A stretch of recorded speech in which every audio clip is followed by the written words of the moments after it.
Hey everybody, welcome to my Skylark Trace OSD review. I assume you're wondering why I opened up on this shot of me flying very high.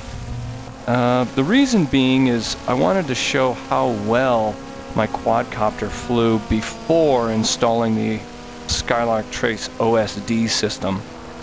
I was obviously able to achieve really high altitudes. So, that established, let's move forward with subsequent flights with the Skylark OSD system installed. But first I'm going to leave you with this little stunt flying segment. Whoa, whoa, whoa, whoa, I'm gonna throw up. Ah, I'm spinning. Quick, grab control. Hurry up.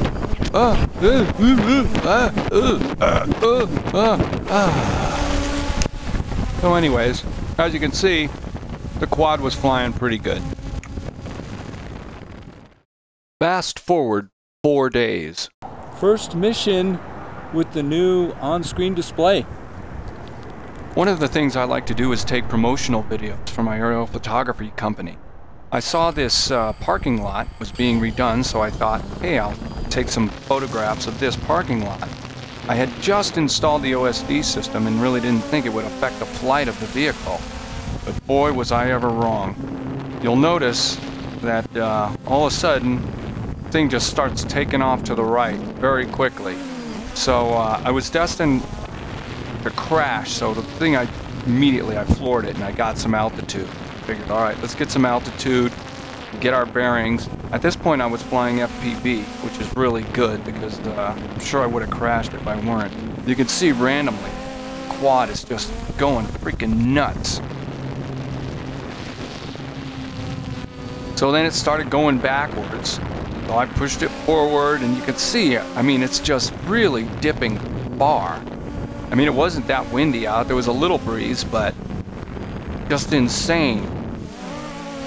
So at this point, I just wanted to land the thing. So that was my objective, just get her down to where I can land her. So, very gently, throttled back, figured, okay, well, let's land. Bringing her down, bringing her down. Still slippery, like I'm balancing a basketball on top of a beach ball. And just sort of hit the ground, okay. No damage, great. Well, I'd accidentally flipped the return to home switch. So I start walking over and what does the thing do? It takes off to return to home, which is weird. I've never seen, like once it's landed, it's supposed to be landed. So then I tried controlling it and it banged into this wall and eventually just went on its own. I had no control over it and it just crashed. All right, so yeah, I was a little pissed to say the least. Fast forward another 5 days.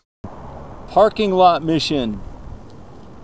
So I went back and did my research and found out that perhaps the GPS antenna was located too close to the Phantom's compass. Okay, so I relocate the GPS and do some test flights and it seems okay. So I get back out here to the roofing place and everything seems to be going okay. And then all of a sudden we get that balancing the basketball on top of a beach ball thing happening again. So I decided to get some altitude.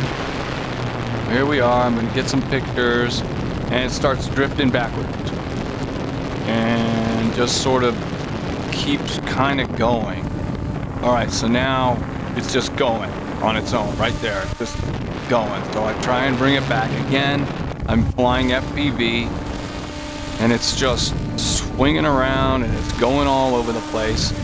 And I know some of you are thinking, well, maybe there was some interference, but I'm using a Dragon Link system. So you can imagine this short little distance is nothing for the Dragon Link. So then it starts sliding down like it's gonna crash. I floor it, bring it up again. See, that seemed to be a really good plan, is flooring it. Get it back over. Just want to get it where I can reach it, and it's not going to crash into anything. Get over the road, get it steady, get it hovered. come down slowly, where my girlfriend Patty waiting to. She actually didn't have to catch it, but she did. So thank goodness for that. So my take on the Skylark Trace OSD system is this: it sucks.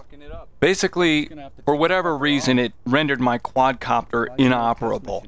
I relocated the GPS antenna, and that didn't seem to help. It randomly would screw with the helicopter. I would do test flights, it would fly fine in the park, and then I would get out in the field and it wouldn't fly at all.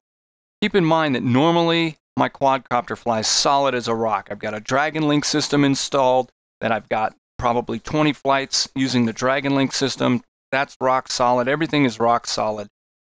So the other thing is the current voltage sensor never worked. It never showed voltage, and it showed inaccurate amperage. So it's pretty much a useless piece of junk to me. So I'm just going to try a different system, and I'll review that system. All right, take care. I can't demonstrate that. Oh, here, we'll put the camera right here. This video here is the video that I sent to Hobby King to show them that the OSD wasn't working. Enjoy. So I just got the on-fly signal, which is kind of crazy. Right now it's reading 59 feet. I did a test flight and this was okay. The altitude and this. But as you can see, we're reading 0 volts, reading 10.7 amps. That's probably fairly accurate. And this is accurate. But when I started flying earlier, this went up to 1900 amps. And of course, this, went up to, I don't know, like a huge number. So anyway, so there you go. Let's see what happens if I give it a little gas. What you'll see here is without giving it enough throttle to even move off the ground, it pops up to like 47 amps. See how it goes up to 43 amps? That's ridiculous. 48 amps. That's absolutely ridiculous. These are Tiger motors that at full blast pull 8 amps each.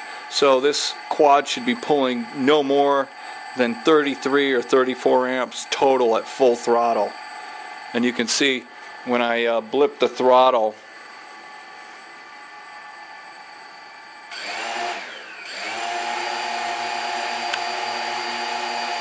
it's already reading 47 amps. So, and 10 amps at idle. That's ridiculous. So I'm pretty sure the amperage is inaccurate, and of course the voltage is inaccurate. Thanks. I hope you enjoyed this review. Please feel free to post questions or comments. Thank you.